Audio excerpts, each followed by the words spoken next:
حبیبہ و نبیہ و حافظ سرہ و مبلغ رسالاتہ سیدنا و مولانا بالقاسم محمد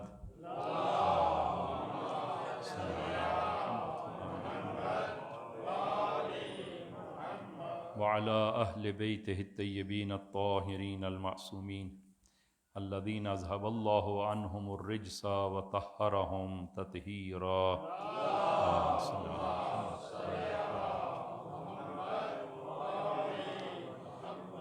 اللهم صل على محمد وآل محمد اللهم كل وليك الحجة ابن الحسن صلواتك عليه وعلى آبائه في هذه الساعة وفي كل ساعة وليا وحافظا وقائدا وناصرا ودليلا وعينا حتى تسكنه أرضك طوعا وتمتعه فيها طويلا بحق محمد وآلہ الطاہرین اما بعد اوصیکم ونفسی بتقوی اللہ۔ عزیزان، خطبہ اول میں اپنے آپ کو اور آپ عزیزان کو تقوی الہی کی وصیت کرتا ہوں کہ انشاءاللہ خداوند عالم یہ تقوی ہم سب کو عنایت فرمائے۔ عزیزان، گزشتہ جمعہ سے ہماری گفتگو رسول گرامی اسلام کا وہ آخری خطبہ جو رسمی طور پر آپ نے مسجد میں خطبہ ارشاد فرمایا کہ جناب ابن عباس نے اس خطبے کو نقل کیا ہے کہ یہ خطبہ وہ اخلاقی موضوعات پر مشتمل ہے کہ 110 اخلاقی وہ نکات اس میں موجود ہیں، اور اکثر وہ اعمال کے وہ اور گناہ، ہمارے جو اعمال ہیں اور جو گناہ ہیں ان کے عقاب کو رسول گرامی اسلام نے بیان فرمایا کہ البتہ کچھ موارد ہیں کہ جہاں پر اعمال کے ثواب کو بھی ذکر کیا ہے۔ تو جناب مرحوم شیخ صدوق علیہ رحمہ نے وہ ثواب الاعمال و عقاب الاعمال میں اس حدیث کو اور خطبے کو نقل کیا ہے، اور جناب مرحوم مجلسی نے کتاب بہار میں جلد نمبر 76 میں اس کو نقل کیا ہے کہ جناب ابن عباس نقل کرتے ہیں کہ مسجد میں لوگوں کا اور اصحاب کا اس قدر وہ بھیڑ اس قدر تھی کہ آپ نے 3 مرتبہ فرمایا وسعوا لمن خلفکم، وسعوا لمن خلفکم، کہ اپنے پیچھے آنے والے اور بعد میں آنے والے لوگوں کو جگہ دیں۔ تو اس خطبے کی ہم نے وہ ابتدائی جو جملات ہیں وہ گزشتہ جمعے ہم نے جو اس کو بیان کیا کہ رسول گرامی اسلام نے جو ابتدائی گفتگو اس میں کی، اور پھر اس کے بعد رسول گرامی اسلام نے فرمایا کہ میرے بعد کذاب ظاہر ہوں گے، اور کہ وہ یعنی آپ کی مراد ایسے لوگ کہ جو حضرت کے بعد وہ نبوت کا دعویٰ کریں گے، ادعائے نبوت کریں گے، یا بعض ادعائے الوہیت کریں گے اور مجھ پر جھوٹ باندھیں گے، اور وہ اسی طرح جو ہے وہ اہل بیت پر جھوٹ باندھیں گے۔ تو کچھ مثالیں جو ہے وہ اپنے کہ صاحب صنعا اور صاحب یمامہ کہ مراد مسیلمہ کذاب کہ یمامہ میں اس نے پیغمبری کا دعویٰ کیا، اور کعب بن اسود نے صنعا میں پیغمبری کا اس نے دعویٰ کیا۔ تو رسول خدا کے بعد ایسا ہی ہوا کہ ان لوگوں نے وہ پیغمبر ہونے کا دعویٰ کیا، اور اہل بیت علیہ الصلوۃ والسلام کے دور میں بھی بہت سارے کذاب جو ہے وہ ظاہر ہوئے کہ جنہوں نے ائمہ کی طرف جو ہے وہ جھوٹی نسبتیں دیں، ائمہ کی طرف سے حدیث کو جعل کیا، اور کہ آپ ملاحظہ فرمائیں کہ امام زین العابدین صلوات اللہ وسلام علیہ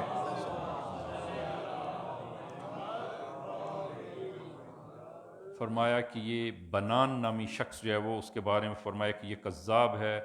دروغگو ہے، جھوٹا ہے، اور ہمارے نام پر وہ جھوٹی باتیں اور جھوٹی احادیث کو جعل کرتا ہے، اور آپ نے اس پر لعن کی۔ امام صادق کے دور میں بہت سارے کذاب جو ہیں وہ موجود تھے۔ ابو الخطاب کہ جس نے جو ہے وہ الگ جو ہے وہ گروہ غلو جو ہے وہ جس نے کیا اہل بیت کے بارے میں، امام صادق کے بارے میں، اور امام نے اس پر لعن کی۔ اور اسی طرح مغیرۃ ابن سعید کہ امام نے اس پر لعن کی، لعن اللہ مغیرۃ ابن سعید، کہ خدا مغیرۃ ابن سعید پر لعنت کرے کہ یہ ہماری طرف ایسی باتیں منسوب کرتا ہے کہ جس کو ہم نے نہیں کہا، اور جھوٹی نسبتیں ہماری طرف دیتا ہے۔ تو رسول گرامی اسلام نے اس خطبے کی ابتدا میں وہ اپنے بعد یہ واقعات جو پیش آنے تھے، یعنی کہ کچھ لوگ آئیں گے اور جو نبوت کا دعویٰ کریں گے، جو ہے وہ اس کو بیان کیا، اور پھر آپ کی وہ معروف حدیث جس کو آپ نے کئی مرتبہ اس حدیث کو مرتب جو ہے وہ آپ نے ذکر فرمایا کہ من کذب علی متعمدا فلیتبوأ مقعدہ علی النار، کہ جو مجھ پر جھوٹ باندھے اور جو میری نسبت جھوٹی باتوں کو گھڑے اور میری طرف نسبت دے، کہ فرمائے وہ اپنے آپ کو جہنم کے لیے آمادہ کرے، فلیتبوأ مقعدہ علی النار، مقعدہ من النار۔ تو امام زمان کے دور میں علی ابن محمد شلمغانی، علی ابن محمد شلمغانی کہ تقریباً اس نے جو ہے وہ 50 حج کیے، کہ جس میں سے 25 حج جو ہے وہ پیدل کیے، 25 حج جو ہے وہ پیدل کیے، اور بعد میں جو ہے یہ گمراہ ہو جاتا ہے، اور گمراہ ہو کر جو ہے وہ اس نے وہ نبوت کا دعویٰ کیا، اور عجیب غریب جو ہے وہ اس نے وہ عقائد کا دعویٰ کیا، اور نبوت کا اس نے دعویٰ کیا۔ علی ابن حسقہ، کہ علی ابن حسقہ اس نے بھی جو ہے وہ امام زمان کے دور میں وہ نبوت کا وہ اس نے دعویٰ کیا۔ تو اس خطبے میں، آخرین خطبے میں، رسول گرامی اسلام نے وہ اس اہم نقطے کی طرف جو ہے وہ اشارہ فرمایا کہ میرے بعد کچھ لوگ آئیں گے جو ہماری طرف جھوٹی نسبتیں دیں گے اور وہ نبوت کا جو ہے وہ دعویٰ کریں گے، تو آپ نے ان پر جو ہے وہ لعن کی۔ اس کے بعد رسول گرامی اسلام نے وہ خطبہ جو ہے وہ باقاعدہ، کہ جس کو میں نے عرض کیا کہ تقریباً 110 اخلاقی نکات پر مشتمل ہے، کہ آج ہم جتنا وقت ہوا کہ ان میں سے ایک دو جو ہے وہ، البتہ پورے خطبے کو اس طرح بیان کرنا ممکن نہیں ہے، تو اس میں سے کچھ انتخابی چیزیں جو ہے وہ انشاءاللہ ہم وہ آپ عزیزان کی خدمت میں عرض کریں گے، کہ اس قدر اہم جو ہے وہ خطبہ تھا کہ جناب ابن عباس جو ہے وہ نقل کرتے ہیں کہ یہ خطبہ سن کر سب کی آنکھوں سے آنسو جاری ہو گئے، اور سب کے دل جو ہے وہ دھڑکنا شروع ہو گئے تیزی کے ساتھ، اور تمام کے رونگٹے کھڑے ہو گئے کہ اس خطبے میں جو آج ہم بیان کریں گے عزیزاً، یہ اگر وقت ہوا تو 4 موارد جو ہیں وہ اس خطبے سے، کہ جن کا تعلق جو ہے وہ میاں بیوی کے تعلقات سے ہے، اور محرم و نامحرم کے سے جو ہے وہ تعلق ہے، کہ اس خطبے میں صریحاً جو ہے وہ رسول گرامی اسلام نے جو ہے وہ بیان کیا ہے، یہ موارد جو ہیں وہ کو، البتہ وہ لہذا یہ اس لیے عرض کر رہا ہوں کہ کوئی یہ نہ کہے کہ وہ ممبر سے جو ایسی باتیں کی جا رہی ہیں، یہ رسول خدا نے ممبر سے باتیں کی ہیں، کہ وہ زوج اور زوجہ کے مابین جو ہے وہ تعلقات، محرم اور نامحرم کے مسائل، کہ اس خطبے میں کی ابتدا میں رسول گرامی اسلام نے جو ہے وہ ان کو بیان فرمایا۔ اسی طرح جو ہے وہ جنسی مسائل کو جو ہے وہ رسول گرامی اسلام نے اس خطبے میں بیان کیا، کہ وہ انشاءاللہ وہ عرض کریں گے کہ محرم اور نامحرم کے درمیان جو ہے وہ کیا حد ہونی چاہیے، وہ اور اسی طرح جو ہے وہ اعمال اور ان اعمال اور تعلقات کے ٹوٹنے سے جو گناہ ہیں اور ان کے آثار کیا ہیں، وہ آپ نے جو ہے وہ بیان فرمایا، کہ ان موارد میں سے وہ بیان کرنے سے پہلے بطور مقدمہ آپ عزیزان کی خدمت میں اور وہ عرض کریں کہ عزیزاً، انسان کے اندر، ہم سب میں، تمام انسانوں میں کچھ غرائز ہیں، کچھ خواہشات ہیں جو خداوند عالم نے انسان کے اندر رکھی ہیں، انسان کے وجود میں وہ غرائز اور خواہشات کو، کہ لیکن ان غرائز اور خواہشات کی ایک حد ہے، دین آیا ہے اس حد کو معین کرنے کے لیے اور ان خواہشات کو اپنی حد کے اندر رکھنے کے لیے۔ تو یہ خواہشات جو ہیں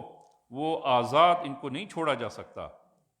کہ ہر شخص جو ہے وہ انشاءاللہ آپ ملاحظہ کریں گے کہ اگر جو ہے وہ ان خواہشات کو اور غرائز کو آزاد اگر چھوڑ دیا جائے تو معاشرہ جو ہے وہ پھر ایک انسانی معاشرہ نہیں رہے گا، وہ ایک حیوانی معاشرہ ہوگا، بلکہ اس سے بھی بدتر جو ہے وہ معاشرہ یہ بن جائے گا کہ من جملہ کھانے کا غریزہ، کھانے کی خواہش، اور یہ غریزہ ہر انسان کے اندر موجود ہے، اور وہ سب کے اندر یہ خواہش جو ہے وہ موجود ہے، ضرورت ہے، لہذا ایک غریزے کے طور پر انسان کے اندر یہ موجود ہے۔ تو اب جب یہ غریزہ جب موجود ہے تو کیا اس غریزے کو آزاد ہم چھوڑ سکتے ہیں کہ جہاں سے انسان چاہے کہ انسان ہر جگہ سے، ہر گھر سے،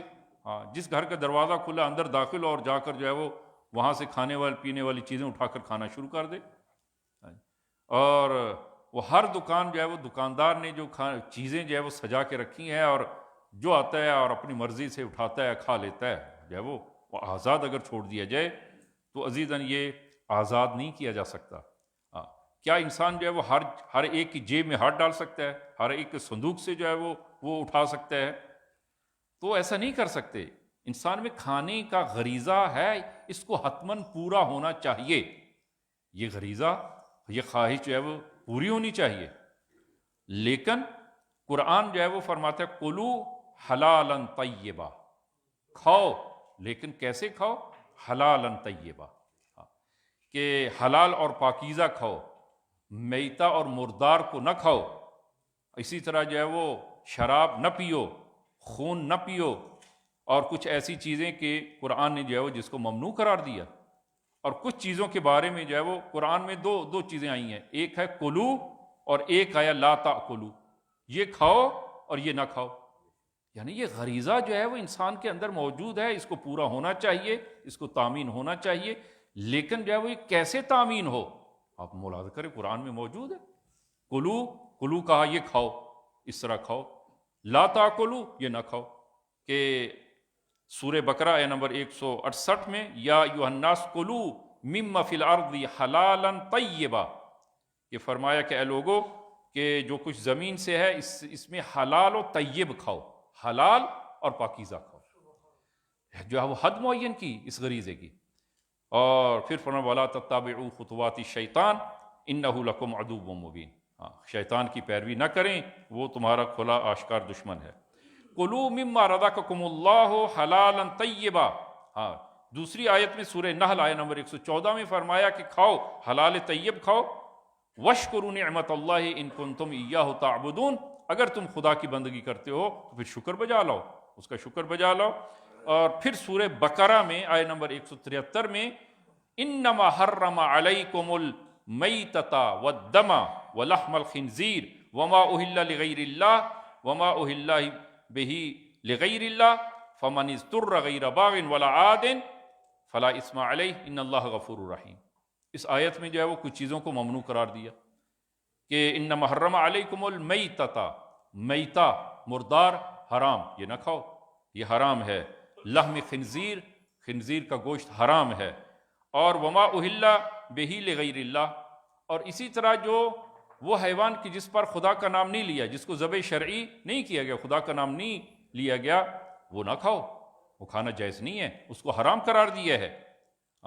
البتہ جو مجبور ہو جائے، مضطر ہو جائے، اس کا الگ حکم ہے کہ جو بعد والی آیت میں۔ تیسری آیت میں ملاحظہ فرمائیں وَلَا تَأْكُلُوا أَمْوَالَكُمْ بَيْنَكُمْ بِالْبَاطِلِ، لا تَأْكُلُوا، اس آیت میں اب آگے لا تَأْكُلُوا، نہ کھاؤ، کیا نہ کھاؤ؟ اموالکم بینکم بالباطل، ایک دوسرے کا مال باطل سے نہ کھاؤ، حرام سے نہ کھاؤ، الا ان تکون تجارتا عن تراض، تجارت عن تراض، رضایت کے ساتھ جو معاملہ ہوتا ہے، لین دین جو رضایت کے ساتھ ہوتا ہے، خب وہ جائز ہے، تمہارے لیے حلال ہے۔ اس کے علاوہ جو ہے وہ کہ اپنے مابین وہ باطل کو نہ کھاؤ، اپنے اموال کو باطل کر کے نہ کھاؤ۔ وَلَا تَقْتُلُوا أَنفُسَكُمْ إِنَّ اللَّهَ كَانَ بِكُمْ رَحِيمًا، تو قرآن میں کولو کچھ موارد اور کچھ موارد میں لا تاکلو، یعنی یہ غریزہ تامین ہونا چاہیے، کولو کھاؤ، لیکن کیسا کھاؤ وہ بیان کیا، لا تاکلو یہ چیزیں جو ہے وہ نہ کھاؤ اور اس طرح نہ کھاؤ۔ لہذا یہ غریزہ جو ہے وہ آزاد، اس کو نہیں چھوڑا جا سکتا۔ اگر جو ہے وہ یہ اس غریزے کو، کھانے کی اس غریزے کو جو ہے وہ خواہش کو آزاد چھوڑ دیا جائے تو نتیجہ اس کا کیا ہوگا؟ یہ جہان، یہ عالم اور یہ جہان عالم وحش ہو جائے گا، حیوانوں کا عالم، حیوانوں کا عالم جو ہے وہ، جس طرح کہ جو ہے وہ ابھی جو ہے وہ کچھ غریزے وہ عرض کریں گے کہ وہ عالم وحش ہے، وہ انسان، یہ انسانوں کا جہان نہیں ہوگا، یہ حیوانات کا جہان، اس سے پستر۔ آپ ملاحظہ فرمائیں کہ گرگ اور بھیڑیا جو ہے وہ جب وہ حملہ کرتا ہے بھیڑوں پر، بھیڑ بکریوں پر جب حملہ کرتا ہے تو وہ یہ نہیں پوچھتا کہ یہ کس کا مال ہے، کس کی ملک ہے، اس کو جو ہے وہ ریوڑ چاہیے، اور وہ بھیڑ بکریاں چاہیں جس کی بھی ہوں، وہ حملہ کرتا ہے اور جو ہے وہ ان کو وہ چیر پھاڑ دیتا ہے اور کھا لیتا ہے ان کو۔ یہ پس جو ہے وہ اگر یہ خواہش آزاد ہو جائے تو یہی جو ہے وہ بھیڑیا صفت انسان ہو جائے گا، جس کا مال جہاں سے ملتا ہے وہ کھا لے گا۔ خوب عزیز، اسی طرح غریزہ غضب، انسان کے اندر غضب ہونا چاہیے، لیکن یہ غضب ایک جو ہے وہ محدود معین ہونا چاہیے، اس کی حد ہے، دین نے، شریعت نے اس کی حد جو ہے وہ معین کی ہے۔ غریزہ غضب جو ہے وہ اگر انسان کے اندر سرے سے غضب نہ ہو تو یہ انسان جو ہے وہ جنگ نہیں کر سکے گا، یہ انسان کے اندر شجاعت نہیں ہوگی، یہ شجاع نہیں ہوگا، دفاع نہیں کر سکے گا۔ جو ہے وہ دفاع انسان کرتا ہے، شجاعت انسان کے اندر آتی ہے، یہ انسان کے اندر جو غریزہ غضب ہے، یہ اس کی وجہ سے جب انسان جو ہے وہ دفاع کرتا ہے اپنا۔ لیکن یہ غریزہ اگر غضب کو آزاد چھوڑ دیا جائے، آزاد، خوب اس کے نتیجے میں کیا ہوگا؟ اس کا نتیجہ یہ جو ہے نا وہ پھر جو ہے وہ وہی عرض کیا کہ یہ عالم انسانی عالم نہیں ہوگا۔ غریزہ غضب جو ہے وہ آزاد، اب جو نظر آتا ہے اس کو مار پیٹ، جس کا مال ہے اس کو تباہ کرنا شروع جو ہے وہ کرتا ہے، اور جو ہے وہ تو ایسی صورت میں اگر یہ ہر ایک کا غریزہ غضب جو ہے وہ اگر آزاد ہو جائے، جس طرح کہ ابھی آزاد ہوا ہے، وہ اسرائیل کا آزاد ہوا ہے، امریکہ کا بھی آزاد ہوا ہے، یہ نتیجہ اس کا کیا ہوا ہے؟ وہ پہل کرتا ہے حملے کرنے میں جو ہے اس نے پہل کی۔ خوب دوسری جو ہے وہ تو ایران تو دفاع کر رہا ہے اپنا، اور دفاع جو ہے وہ واجب ہے، عقلاً واجب ہے انسان پر کہ وہ انسان جو ہے وہ اپنی وہ حدود کا اور اپنی جان و مال کا جو ہے وہ دفاع کرے۔ لیکن یہ غضب جو ہے وہ یہ غریزہ توسع طلبی، اس غریزے کے نتیجے میں انسان کے اندر غریزہ آزاد ہو جائے، توسع طلبی ہو، اور گریٹ اسرائیل کا جو ہے وہ جو نعرہ جو ہے وہ اس کا نتیجہ یہ کہو گا یہی ہوگا جو آپ جو ہے وہ دیکھ رہے ہیں۔ تو یہ غریزہ اگر جو ہے وہ اس کو کنٹرول نہ کیا جائے تو وہ جنگ جو ہے وہ کیا ہوگی؟ ایک جو ہے وہ عالمی اور ایک جہانی جنگ میں جو ہے وہ ہر ایک دوسرے کو ساتھ جو ہے وہ تباہ کرنے کے در پہ ہے۔ غریزہ غضب کا نتیجہ یہی ہوگا، ایک عالمی جنگ کی شکل میں جو ہے وہ جو پہلے 2 عالمی جنگیں ہوئی ہیں وہ یہی ہے، یہی غریزہ تھا وہ، جس کو محدود اور کنٹرول نہ کرنے کے نتیجے میں 2 عالمی جنگیں جو ہے وہ ہم نے دیکھی ہیں، اور تیسری جو ہے وہ سر پہ ہے۔ ہم ملاحظہ کریں یہ غضب، لہذا یہاں پر جو ہے وہ اس غریزے کو وہ محدود کرنے، دین آتا ہے اس کو محدود کرنے کے لیے، اس کو کنٹرول کرنے کے لیے۔ یہ آزاد جو ہے وہ نہیں اس کو قرار دیا جا سکتا، آزاد قرار دینے کی صورت میں جو ہے وہ نتیجہ جو ہے وہ پھر تباہی ہے۔ اسی طرح جو انسان کے اندر مال دوستی، مال سے محبت ہے،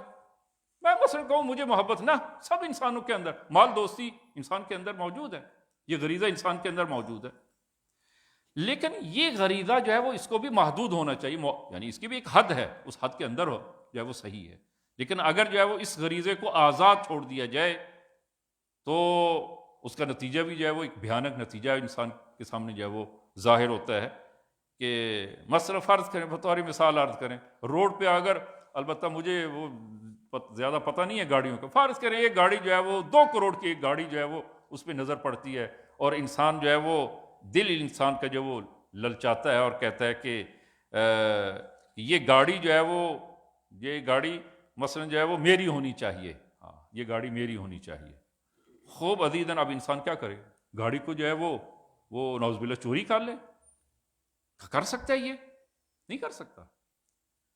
اور اگر یہ غریزہ مال دوستی کا غریزہ جو ہے وہ آزاد ہو جائے تو نتیجہ کیا ہوگا؟ نتیجہ یہ ہوگا وہ چوری اور ڈکیتی، اور نتیجہ جو ہے وہ اس کا یہ مال دوستی جو ہے وہ انسان کے اندر۔ لہذا اسلام جو ہے وہ دین آتا ہے ان غرائض کو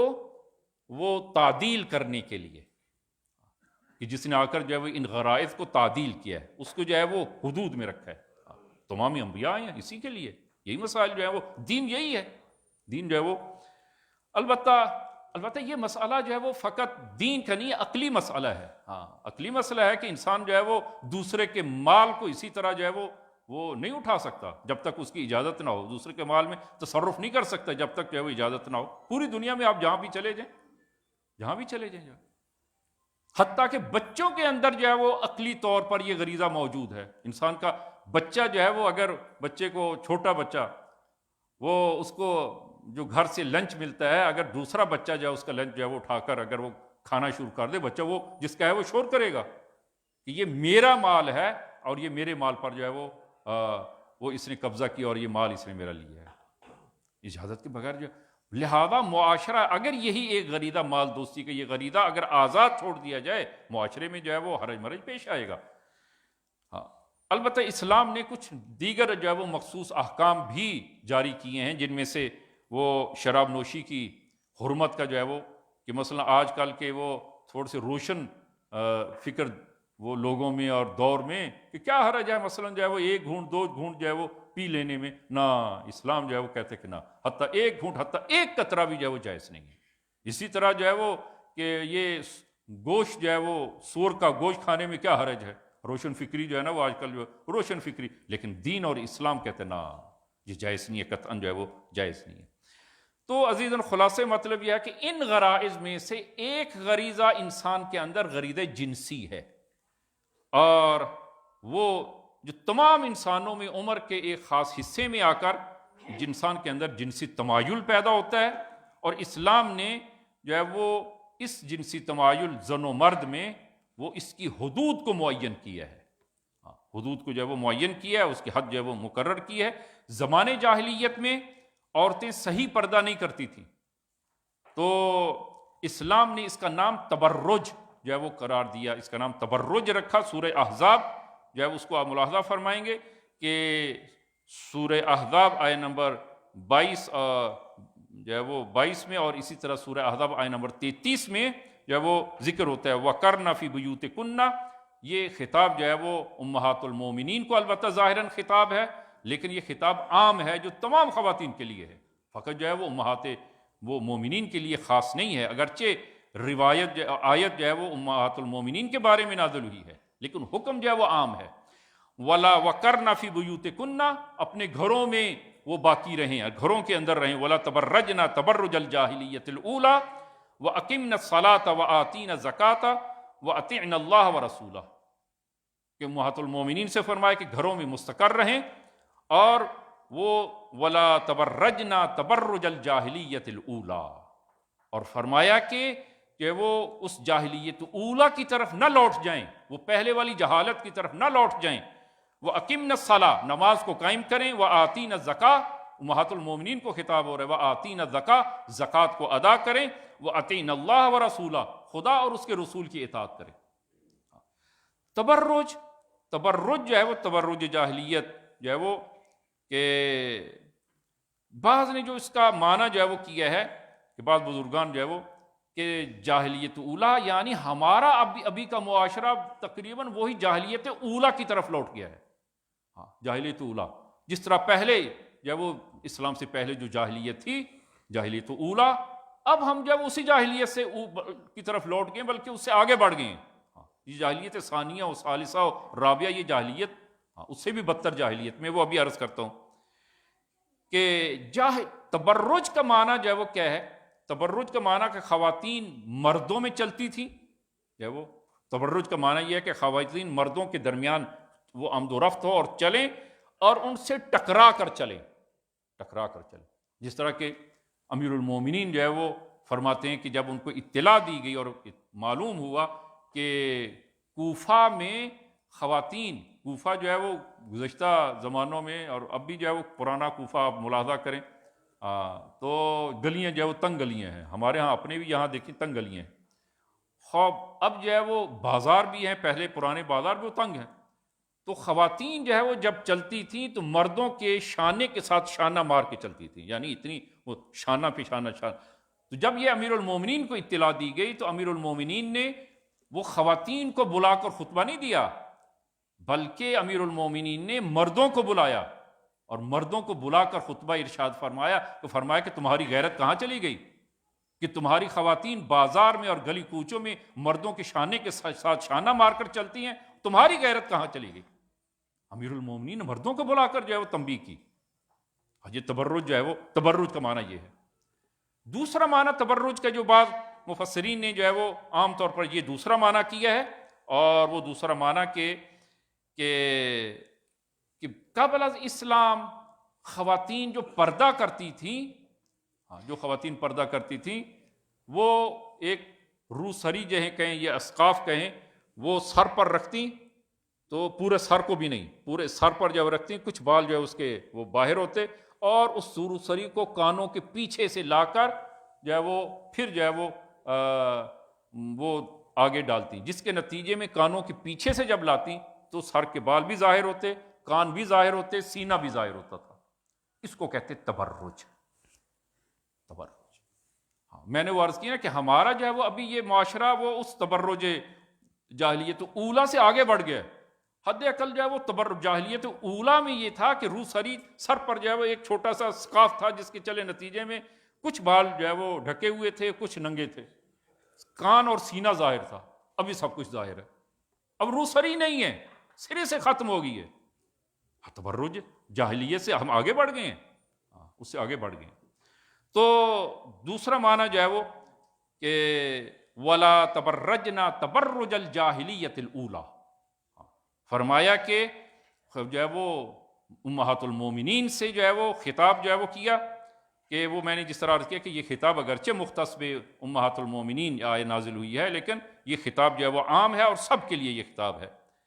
یہ سب کے لیے خطاب ہے۔ آپ کو شاید کسی کے ذہن میں سوال آ جائے کیسے یہ سب کے لیے خطاب ہو سکتا ہے؟ تو خداوند عالم نے امہات المومنین کو خطاب کرتے ہوئے کہا کہ وہ صحیح جو ہے وہ پردہ کریں، تبرج وہ جاہلیت اولا جیسا تبرج نہ کریں، نہ کریں۔ یہ عیناً اسی طرح ہے کہ آپ جو ہے وہ کسی سے کہتے ہیں جناب آپ تو جھوٹ نہ بولیں، یعنی اس کا مطلب کیا ہے کہ دوسروں کے لیے جھوٹ جائز ہے، صحیح ہے نہ، بطور خاص آپ کو جو ہے وہ کہا جا رہا ہے آپ تو جھوٹ نہ بولیں، یعنی دوسرے اگر فرض کریں ان کے لیے بھی جھوٹ جائز نہیں ہے، ان کے لیے بھی جو ہے وہ جھوٹ درست نہیں ہے۔ تو اینن جو ہے وہ یہ یہاں پر یہ حکم جو ہے وہ اسی طرح آیا ہے کہ یا جو ہے وہ زنہائے پیغمبر اور امہات المومنین کے لیے انہی آیات میں جو ہے نا وہ بیان ہوا ہے کہ فحشا کے مرتکب نہ ہوں، فحشا کے مرتکب نہ ہوں۔ تو اس کا مطلب یہ نہیں ہے کہ یہ دوسری خواتین کے لیے جو ہے وہ نعوذ باللہ فحشا کا مرتکب ہونا صحیح ہے، نہ، صحیح نہیں ہے۔ حکم جو ہے وہ عام ہے، منتہا وہ امہات المومنین کے لیے حکم کی بیشتر تاکید ہے، زیادہ تاکید ہے۔ یہ تو اسی میں جو ہے وہ لہذا تبرج جو ہے وہ پس جو ہے وہ اس کی ایک حد ہے عزیزان، حد ہے، اس حد سے انسان تجاوز جب کرے گا تبرج میں داخل ہو جائے گا۔ تبرج کا معنی جو ہم نے کیا ہے تبرج میں داخل ہے۔ اسی طرح جو ہے وہ انہی وہ آیات میں ارشاد ہوتا ہے امہات المومنین کو وَلَا تَخْزَعْنَا بِالْقَوْلِ، وَلَا تَخْزَعْنَا بِالْقَوْلِ۔ یہ عجیب جو ہے وہ عزیزان، یہ ہمارے مبتلا بے مسائل ہیں جو ابھی جو ہے وہ یہ عرض کر رہا ہوں کہ وَلَا تَخْزَعْنَا بِالْقَوْلِ، اور فرمایا خواتین کو حکم جو ہے وہ دیا کہ ناز و نخرے اور اداؤں سے باتیں نہ کریں۔ تخزعنا جو ہے وہ خذ بالقول، یعنی ناز و نخرے سے جو ہے وہ باتیں کرنا۔ فرمایا کہ نہ، غیر محرم کے ساتھ جب بات خاتون کرے تو ناز و نخروں کے ساتھ اور اداؤں کے ساتھ بات نہ کرے، محکم اور مضبوط جو ہے وہ بات کرے۔ کہیں ایسا نہ ہو کہ جن کے دلوں میں میل ہے وہ ان میں طمع کرنا شروع کر دیں، نہ، خاتون جو ہے وہ غیر محرم سے جب بات کرتی ہے وَلَا تَخْضَعْنَ بِالْقَوْلِ، جو ہے وہ ناز و نخروں سے جو ہے وہ بات نہ کریں۔ کہیں ایسا نہ ہو کہ مردوں کے درمیان مردوں میں تحریک پیدا ہو اور ان میں غریزہ جنسی جو ہے وہ بھڑک اٹھے۔ یہ قرآن جو ہے وہ سرین جو ہے وہ کہہ رہا ہے کہ آپ ملاحظہ فرمائیں کہ ایک تو جو ہے وہ یہ وَلَا تَخْضَعْنَ بِالْقَوْلِ، کہ یہ امہات المومنین کو جو ہے یہ سورہ احزاب آیت نمبر 22 میں کہ یا نساء النبی لستن کاحد من النساء، آپ عام خواتین کی طرح نہیں ہیں، آپ کا حکم سخت ہے۔ ان اتقیتن فلا، اگر تم تقوی رکھتی ہو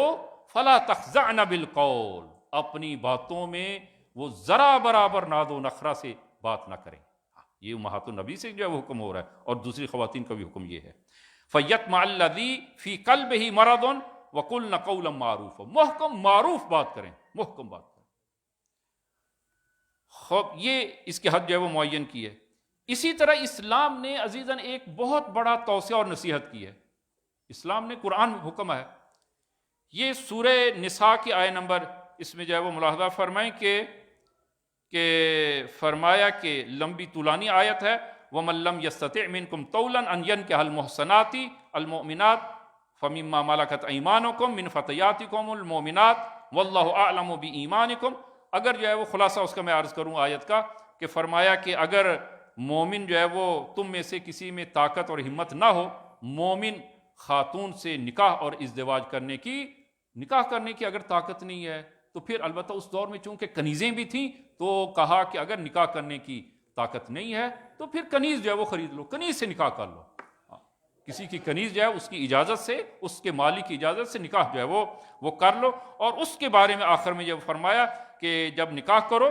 بِإِذْنِ أَهْلِهِنَّ فَانكِحُوهُنَّ بِإِذْنِ أَهْلِهِنَّ، ان کے اہل اور مالک کی اجازت سے ان سے نکاح کر لو. وَآتُوهُنَّ أُجُورَهُنَّ بِالْمَعْرُوفِ، اور ان کو جو ہے وہ ان کا مہر ان کے سپرد کرو. اور پھر فرمایا کہ یہ کیسی جو ہے وہ کنیزیں جن سے تم نکاح کرو گے کیسی ہونی چاہیے؟ محسنات، جو نکاح کے تحفظ میں، جو محسنات نکاح کے تحفظ کو باقی رکھ سکیں، جو نکاح میں باقی رہ سکیں. غیر مصافحات، اور جو بد چلنی کا انکار نہ کر، وہ بد چلن نہ ہو. ہاں، جو بد چلن ہے ان سے نکاح نہ کرو. جو نکاح کا تحفظ، نکاح کے اس عہد و پیمان میں نہیں رہ سکتی، ان سے نکاح نہ کرو. ولا، یہ آخری جو ہے وہ لفظ وہ اس کو بیان کرنا تھا، ولا متخذاتی اخدان، ولا متخذاتی اخدان، اور جو آشنا رکھتی ہیں ان سے بھی نکاح نہ کرو. قرآن میں عزیزان یہ لفظ جو ہے وہ سورہ مائدہ میں آیت نمبر 5 میں ولا متخذی اخدان، یہ ولا متخذی اخدان یہ مردوں کے بارے میں، اور عورتوں کے بارے میں ولا متخذاتی اخدان یہ خواتین کے بارے میں یہ قرآن میں لفظ آیا. اور اس سے مراد اور معنی کیا ہے؟ اخدان یہ جمع خیدن کی، خیدن کہا جاتا ہے رفیق اور دوست. متخذات یعنی کسی کو دوست بنانا، عکس کرنا، یعنی جنہوں نے قبل از ازدواج وہ اپنے لیے کہ گلی کوچوں کی دوستی بنائی ہے. آج کی وہ اصطلاح میں جو عرض کروں، گلی کوچوں کی دوستی، خیابانی دوستی، اور آج کے اس دور میں وہ نیٹ کی دوستی، اور کالج اور یونیورسٹیوں میں جو دوستی جو ہے وہ دوستی کے نام پر جو ہے وہ دوستی جو کی جاتی ہے. فرمایا کہ ان کے ساتھ نکاح نہ کریں، ان کے ساتھ نکاح نہ کریں، اس لیے کہ یہ انہوں نے حدود کا پاس نہیں کیا، انہوں نے حدود کو جو ہے وہ پامال کیا ہے. لڑکا اور لڑکی کی غیر شرعی طریقے سے جو دوستی جو اختیار کرتے ہیں اس کو جو ہے وہ متخذاتی اخدان، خواتین کے لیے، لڑکیوں کے لیے کہ جو غیر شرعی طور پر دوستی کرتی ہیں لڑکے سے، متخذاتی اخدان. اور لڑکوں کے بارے میں فرمایا کہ وہ متخذی اخدان، جو لڑکے غیر شرعی کسی جوان بچی سے دوستی جو ہے وہ کرتے ہیں غیر شرعی، فرمایا کہ ان سے شادی نہ کریں، ان کو اس زواج کے لیے انتخاب نہ کریں. قرآن صریحاً جو ہے وہ کہہ رہا ہے. اور اس کو جو ہے وہ قرآن نے جو ہے وہ تاکید کے ساتھ جو ہے وہ بیان کیا ہے کہ گلی کوچوں کی، اسکول اور کالج اور یونیورسٹیوں کی نیٹ کی دوستی جو ہے وہ آج کل ہم جو ہے وہ تعصب سے جو ہے وہ میں عرض کر رہا ہوں کہ ہمارے تعلیمی اداروں میں اور خصوصاً یونیورسٹیوں میں جا کر جو ہے وہ، کالجوں میں اور یونیورسٹیوں میں جو ہے وہ جا کر جو ہے وہ یہ نیٹ کی دوستی جو ہے وہ عام ہوگی. اور بلکہ جو ہے وہ شاید بعض جو ہے وہ اسی غرض سے جو ہے وہ یونیورسٹی جو ہے وہ اختیار جو ہے وہ کی جاتی ہے کہ تاکہ وہاں پر دوستی اور پھر جو ہے وہ آخر میں وہ نکاح کیا جائے. قرآن کہتا ہے ان سے جو ہے وہ ان سے نکاح نہ کریں، ایسی دوستی نہیں ہونی چاہیے. یہ حدود کو پامال جو ہے وہ کیا جا رہا ہے. انہوں نے جو ہے وہ ایسے ارتباط جو ہے وہ انہوں نے عفت کی حد کو پار کیا ہے. اور جب عفت کی حد کو پار کیا ہے تو ممکن ہے کہ یہ خانوادہ برباد ہو جائے. اس لیے کہ اگر جو ہے وہ اس کی شادی ہو جائے اور پرانا وہ رابطہ جو ہے وہ پہلے، البتہ یہ تعبیر یہاں وہ سٹیج سے اچھی نہیں ہے، وہ پہلے یارو سے رابطہ پھر جو ہے وہ ابھی باقی ہو، نتیجہ اس کا کیا ہوگا عزیزاً؟ یہ جو شادی کی ہے یہ خاندان تباہ ہو جائے گا، خاندان تباہ ہو جائے گا. لہذا جو ہے وہ فرمایا کہ یہ جو وہ ایسی جو دوستی میں مبتلا ہیں ایسی لڑکی سے شادی نہ کریں، نکاح نہ کریں، یا لڑکا جو ہے ایسے اگر کسی چیز میں مبتلا رہا ہے ایسی جو ہے وہ شادی نہ کریں، اس سے جو ہے اس کو بیٹی نہ دیں، اس کے ساتھ جو ہے وہ نہ کیا جائے۔ قرآن نے جو ہے وہ صریحاً جو ہے وہ فرمایا، لہذا کہ وہ قرآن امام صادق صلوات اللہ وسلام علیہ سے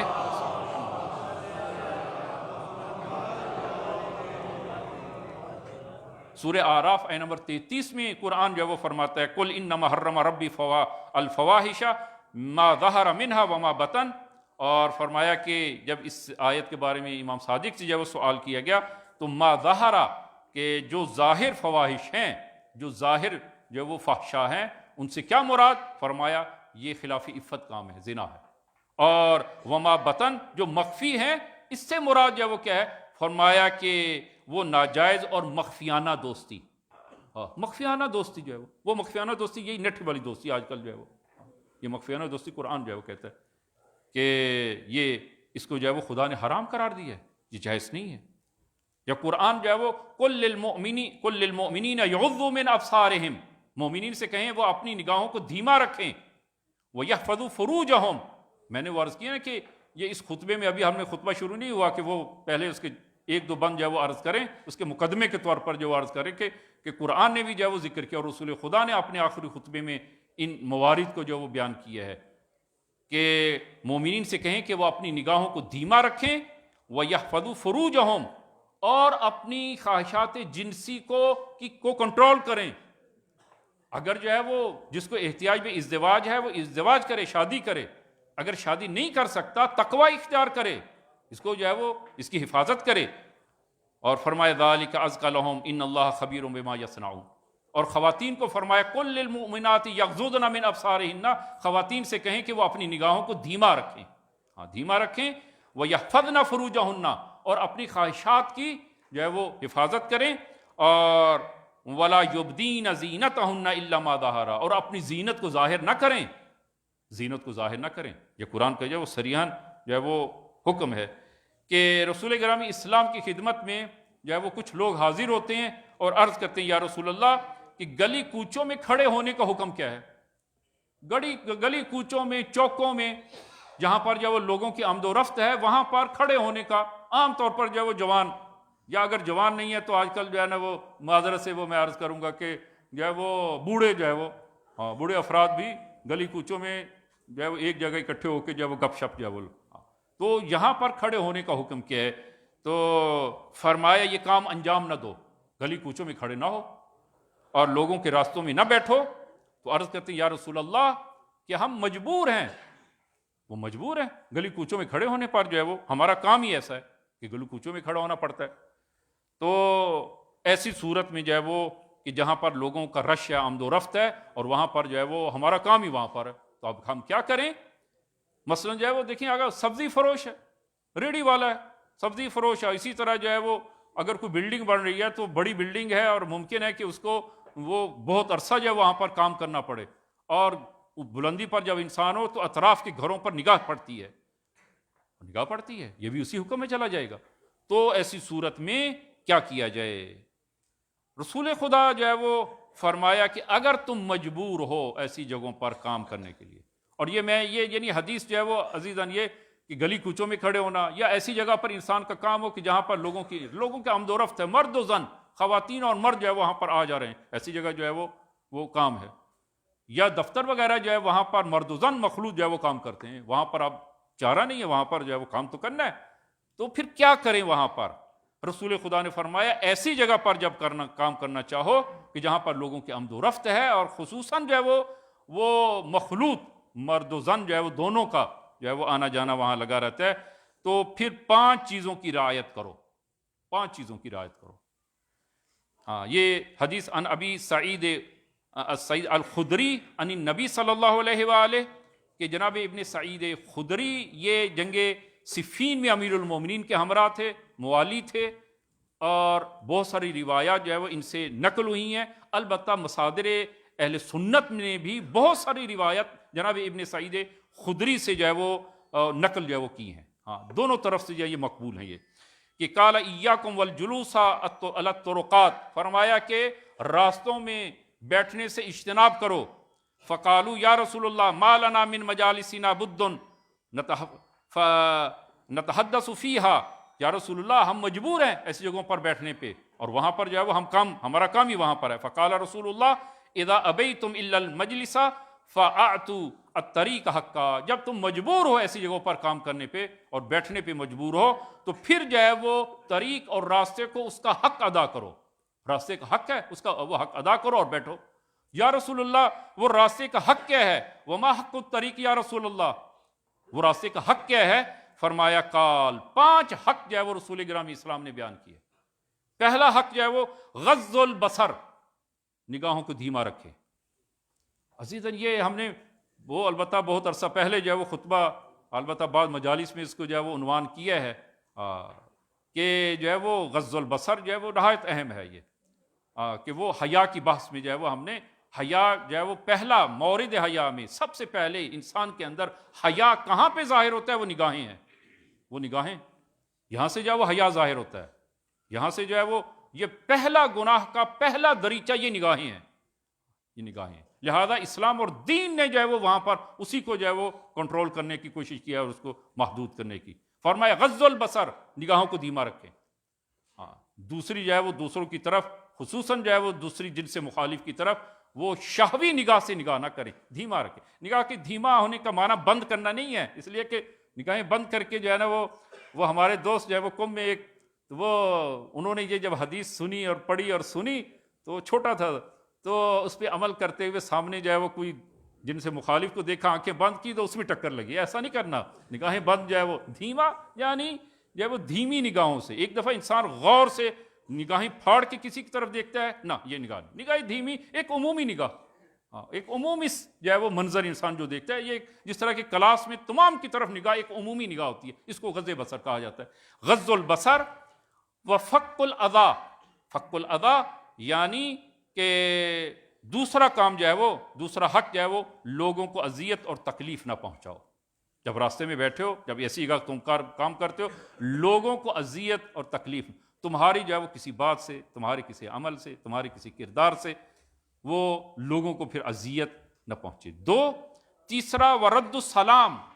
لوگ آ جا رہے ہیں، سلام کو سلام رد کرو، رد و بدل کرو سلام کو. یہ حق ہے، طریق کا حق ہے، راستے کا حق ہے. راستے جو انسان جو ہے وہ آ جا رہا ہے، سلام کیا جائے اس کو، ورد السلام. اور یہ 3، چوتھا اور 5واں جو سخت عمل ہیں، سخت جو ہے وہ حق ہے، جو آج کل جو ہے وہ ہمارے معاشرے میں جو ہے وہ تقریباً ختم ہو گیا.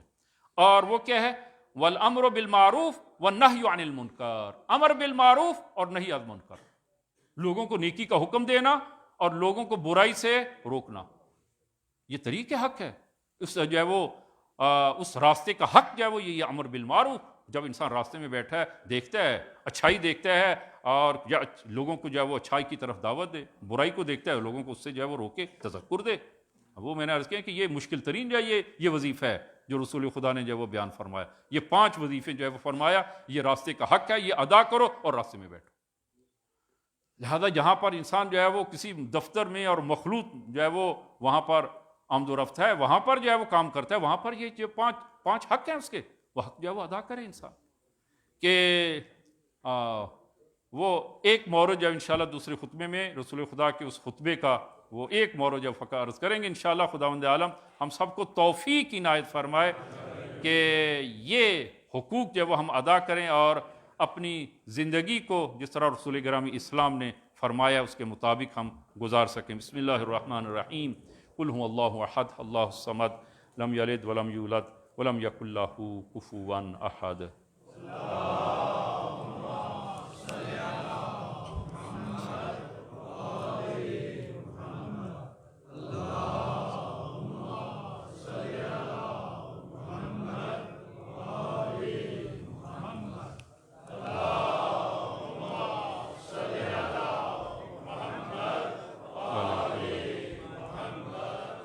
بسم اللہ الرحمن الرحیم. الحمد للہ رب العالمین والصلاة والسلام علی محمد وآلہ الطیبین الطاہرین المعصومین. اللہم صل علی محمد المصطفیٰ اللہم صلی علی علی المرتضی، اللہم صلی علی فاطمۃ الزہراء، اللہم صلی علی الحسن المجتبی، اللہم صلی علی الحسین شہید بکربلا، اللہم صلی علی علی بن الحسین، اللہم صلی علی محمد بن علی، اللہم صلی علی جعفر بن محمد، اللہم صلی علی موسیٰ بن جعفر، اللہم صلی علی علی بن موسیٰ الرضا، اللہم صلی علی محمد بن علی، اللہم صلی علی علی بن محمد، اللہم صلی علی الحسن بن علی، اللہم صلی علی القائم المہدی، اللہم صلی علی محمد وآل محمد وعجل فرجہم وسہل مخرجہم۔ اوصیکم نفسی بتقوی اللہ۔ عزیزان، دوسرے خطبے میں بھی اپنے آپ کو اور آپ عزیزان کو تقوی الہی کی وصیت کرتا ہوں کہ انشاءاللہ خداوند عالم یہ تقوی ہم سب کو عنایت فرمائے۔ اور عزیزان، یہ انسان کے اندر یہ جو خواہشات ہم نے بیان کی ہیں، دو ایسی خواہشات ہیں، دو ایسے غریزے ہیں، اگر انسان ان کو وہ کنٹرول کرے، تعدیل کرے اور کنٹرول کرے تو انسان کے لیے یہ افضل ترین عبادت ہے کہ جس طرح کے جو ہے وہ امام باقر صلوات اللہ وسلام علیہ سے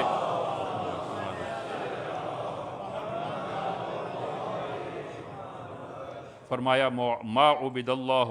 بشیء افضل من عفت بطن و فرج،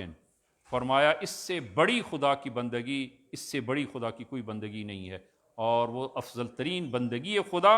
وہ عفت بطن و عفت شکم، شکم اور جو ہے وہ شکم اور فرج جو ہے وہ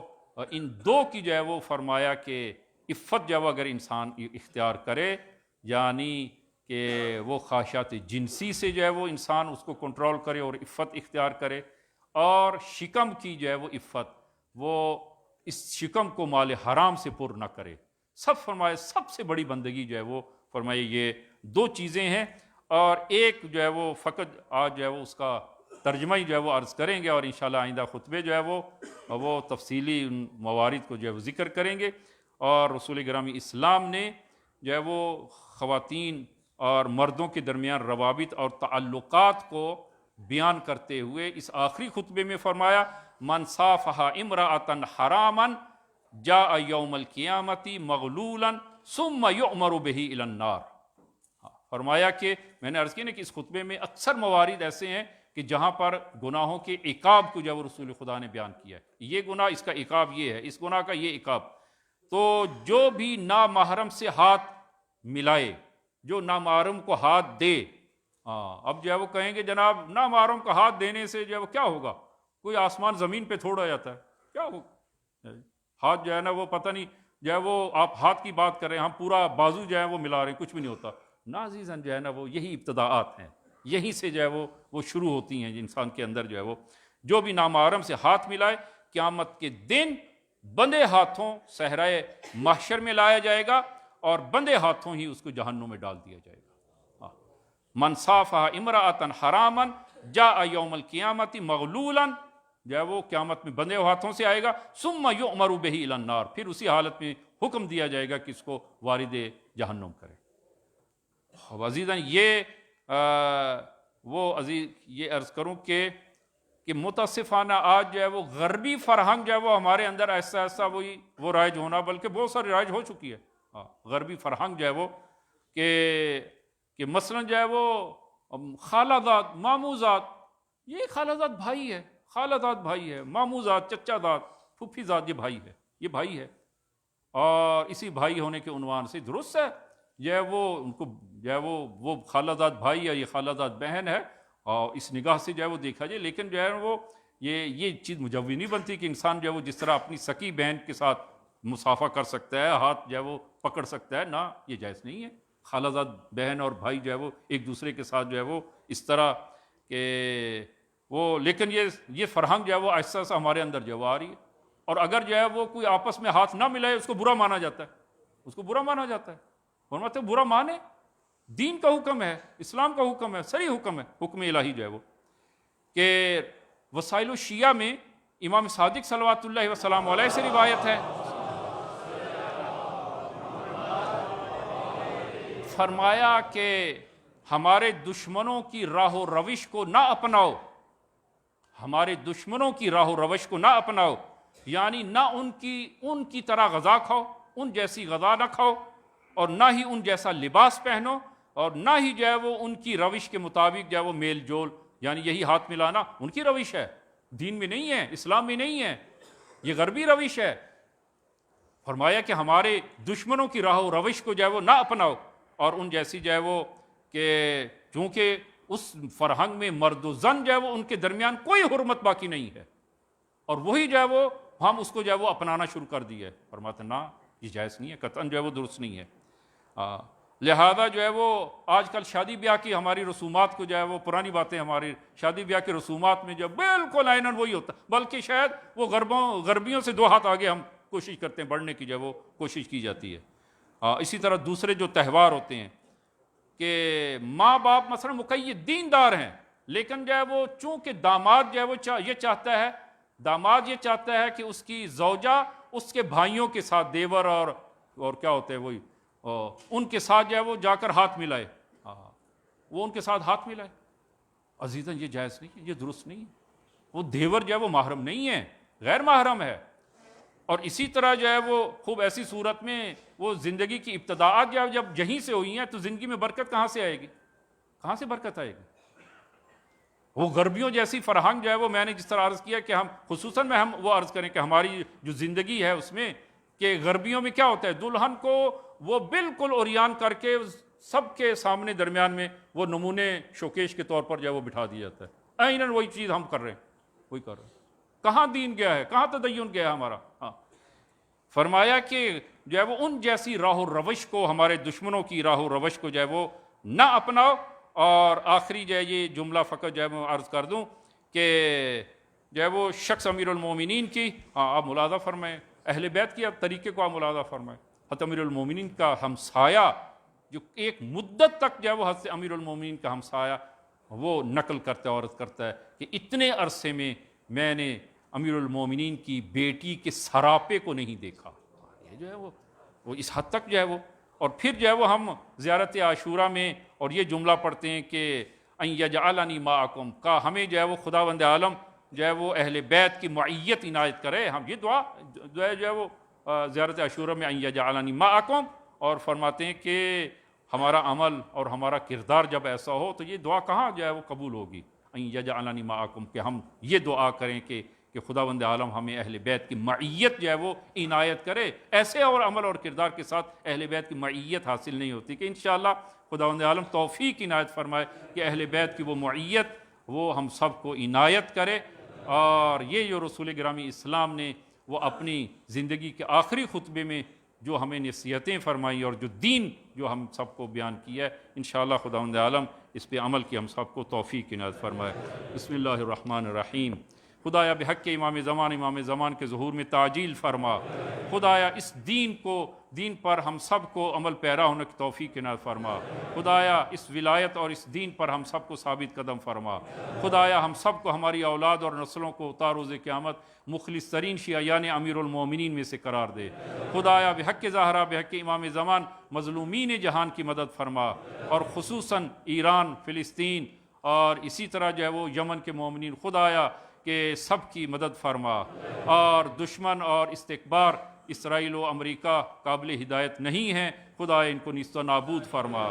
اور جو ہے وہ مظلوم کو خدایا فتح و نصرت سے ہم کنار فرما۔ خدایا وطن عزیز کو استحکام عنایت فرما، اور خصوصاً جو ہے وہ جو وطن عزیز یہ کوشش جو ہے وہ ہو رہی ہے کہ وہ ثالثی کا کردار ادا کرنے کی، کہ انشاءاللہ کہ یہ ثالثی میں انشاءاللہ کہ وہ مخلص ہیں اور نہایت اخلاص کے ساتھ یہ ثالثی کریں، اور اس ثالثی میں بھی ان کو اور وطن عزیز کو اور اسی طرح جو ہے وہ ایران کو فتح و نصرت خداوند عالم عنایت فرمائے۔ بسم اللہ الرحمن الرحیم۔ انا اعطیناک الکوثر فصل لربک وانحر ان شانئک هو الابتر۔